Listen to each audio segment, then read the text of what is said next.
Muito bom dia a todos. Peço desculpa pelo microfone. Queria começar a minha intervenção por saudar naturalmente a organização do Congresso e também a própria Universidade, na pessoa claramente do Sr. Reitor e do Sr. Vice-Reitor e também do Sr. Diretor do CGIA. Hoje o problema que eu trago aqui é a questão das fake news e da salvaguarda do Estado de Direito e, no fundo, a pergunta que vou aqui tentar responder é se para salvaguardar uma da outra é necessário ou não o recurso ao direito penal. As fake news não são uma realidade nova. O que é relativamente mais novo é o conceito de fake news enquanto conceito, digamos assim. Surgiu no final do século XIX associado a uma ideia que existia na altura do Yellow Journalism. Acima de tudo nos Estados Unidos havia jornais que publicavam notícias sem grandes preocupações com a sua veracidade. Para quê? Para atrair os seus leitores. Na última década aumentou o impacto das mesmas muito mais exacerbadamente devido à democratização das redes sociais, digamos assim, embora também haja contributos importantes de evoluções da inteligência artificial que originaram até um novo tipo de fake news, que são as deepfakes. E, de facto, na última década, elas tiveram impacto em eventos-chave, por exemplo, o Brexit em 2016, os últimos 2 ciclos eleitorais brasileiros e os últimos 3 ciclos eleitorais americanos, aqui ligadas de forma incontornável à figura de Donald Trump. Todos estarão aqui lembrados, provavelmente, daquela notícia falsa que os imigrantes haitianos andavam a consumir cães e gatos num condado de Springfield, no Ohio. O certo é que Donald Trump ganhou esse condado, portanto, normalmente dão resultados.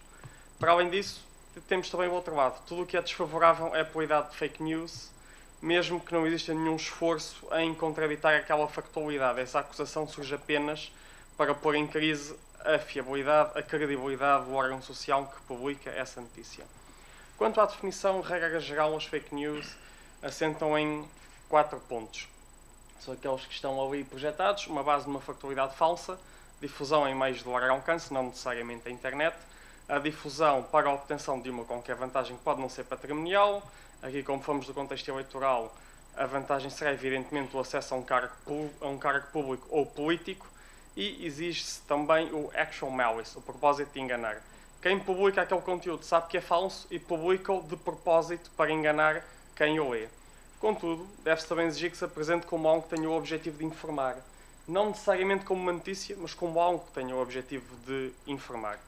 O engano em contexto eleitoral, que se visa provocar, será ou um enaltecimento falso das qualidades de um candidato, por exemplo, dizendo que conseguiu um cenário macroeconómico muito mais favorável do que aquele que na realidade conseguiu, ou um apontar de defeitos inverídicos aos candidatos rivais. Por exemplo, dizer que um candidato rival esteve envolvido num caso judicial, enquanto, por exemplo, não esteve. Portanto, entendo que por fake news deve-se entender um conteúdo que é ancorado numa factualidade falsa, que em rigor nem sequer factualidade é, que é publicado numa plataforma de largo alcance com o objetivo de informar para a obtenção de qualquer benefício social patrimonial para o autor ou para o terceiro, ou apenas com a intenção de usar um terceiro. Outro conceito fundamental aqui para esta apresentação é o Estado de Direito democrático. Este, dado ser um dos pilares da dita democracia ocidental liberal, aparece em diversas normas de direito internacional, desde logo sendo reconhecido como um valor fundamental da União Europeia, e tem também um lugar de primazia tanto na Constituição Portuguesa como na Constituição Espanhola. Como o próprio nome indica, é uma realidade composta, é um Estado de Direito e é um Estado democrático. É, no fundo, a fusão dos dois. Um Estado onde se pratica a democracia e um Estado sujeito ao rule of law, que se sujeita às suas próprias leis. E um corolário fundamental do Estado de Direito democrático, que é aquele que estamos mais interessados para aqui, é necessariamente o sufrágio. E o sufrágio trata-se, como podem ver as citações da doutrina constitucionalista mais autorizada, de eleger todos os titulares de órgãos políticos e é fundamento da própria legitimação e organização do próprio Estado. Está ali também uma frase que acho que é brilhante do professor Jorge Miranda, que ele diz que desde que o sufrágio funcione, são os titulares do sufrágio que moldam a sociedade e o Estado. Ora, o sufrágio não é mais do que uma escolha. E, como falavam os colegas que me antecederam, a escolha, em regra, deve ser livre. O problema, esta autonomia em que se traduz a escolha é até um fundamento do ordenamento jurídico. O problema é que quando estamos sob a influência da fake, o sufrágio, a escolha não é livre. Porquê? Porque está viciada. Existe um desvio, digamos assim, entre aquela que é a vontade real e a vontade que é expressa na urna como consequência da exposição à fake news. E é assim que o sufrágio deixa de funcionar. Quanto às consequências, os governantes serão ilegítimos e, consequentemente, os seus atos, que regulam e governam a vida em sociedade, também o serão. A liberdade de expressão é muitas vezes evocada como sendo o escudo, digamos assim, para elaborar e difundir as fake news. Levantam-se assim duas questões. Se a liberdade de expressão protege a elaboração das fake news e se pode ser restringida para salvaguardar o direito a eleições livres e ao sufrágio. Começando aqui a responder à primeira questão, quando estamos no âmbito da atividade política, tem sido entendido que a liberdade de expressão está na sua extensão máxima. Porquê? Porque o político é uma figura pública. O político é alguém que voluntariamente e por consequência da sua profissão procura estar exposto à atenção mediática. Como tal, deve esperar uma maior crítica, deve ter uma maior tolerância à crítica. Problema, a crítica parte de um facto que é verdadeiro. Fake news parte de um facto que é falso. Como tal, cumpre aqui também referir que tem sido entendido que a liberdade de expressão tutela informações que são erradas. Mas essa informação errada é divulgada sem consciência da sua falsidade. Por exemplo, alguém que um pivô de um telejornal que se engana a escrever a notícia e diz uma coisa errada. Isso está tutelado pela liberdade de expressão, mas isso também não é uma fake news, porque falta o actual malice.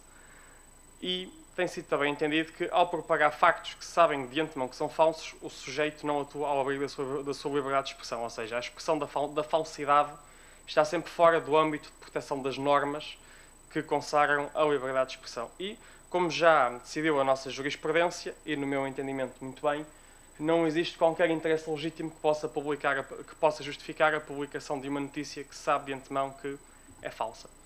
Entrando agora na possibilidade das restrições. Surge muitas vezes associado a uma concepção mais liberal, no fundo, de tudo, da liberdade, uma ideia que é o Marketplace of Ideas, que surgiu com um acórdão que não sei se conseguem ver, que as letras estão muito pequeninas, no Abrams versus United States. É um acórdão de 1919 e, no fundo, o que este acórdão diz, este conceito que resulta deste acórdão diz, é que num debate livre e esclarecido a verdade irá sempre prevalecer no confronto entre as ideias.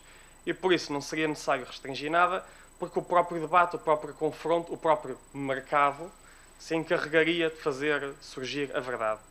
O problema é que hoje em dia muitas vezes não triunfará a verdade. A mentira é mais sensacionalista. Muitas vezes terá mais visualizações, muitas vezes terá mais likes, muitas vezes terá mais partilhas. Resumindo, muitas vezes terá mais alcance. Para além disso, as fake news não servem qualquer propósito numa sociedade democrática, são até um risco para a mesma, como veremos adiante. E esta conclusão não é apenas da doutrina portuguesa, existe também na doutrina norte-americana, nomeadamente ali aquela citação do professor Mark Jonathan Boitz. É, portanto, seguro concluir que as fake news, com as consequências que têm ao âmbito do Estado, ao âmbito económico, ao âmbito dos direitos fundamentais, são uma realidade extremamente perigosa.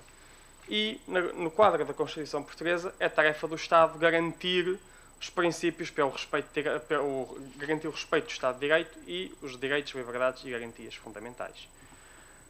Portanto, perante as falhas no Marketplace of Ideas, conjugadas com os efeitos nocivos das fake news, impõe-se assim a intervenção estadual.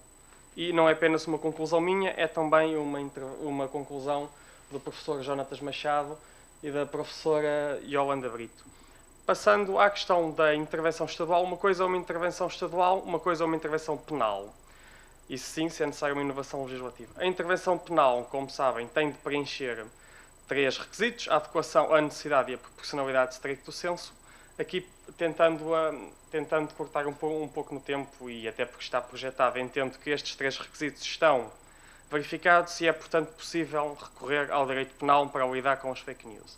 Quanto à questão de ser necessário ou não uma inovação penal, o professor José de Melo Alexandrino entende que existe um leque de crimes que consagra o limite à liberdade de expressão, que são os que estão aí, que são os que podem ver. Eu entendo que ali os únicos que faz sentido em abstrato analisar é a honra, mas a questão da honra é que as fake news não atentam contra a honra, como podem ver, atentam contra a adulteração do sentido de voto.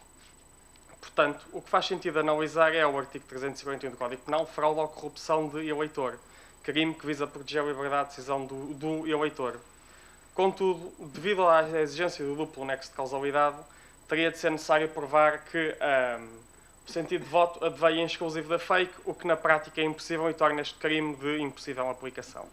Entrando já nas conclusões, e peço desculpa por me estar a alongar, mas vou já concluir, só mais 30 segundos, por favor. É, portanto, possível recorrer ao direito penal e no direito penal português não existe de momento qualquer norma penal que permita acautelar, mas nem sempre foi assim. Aquilo era a versão originária do artigo 377 do Código Penal, que consagrava necessariamente a punição das notícias falsas. Portanto, se calhar é a altura de um regresso ao passado. Peço desculpa por me ter alongado, mas vou agora terminar.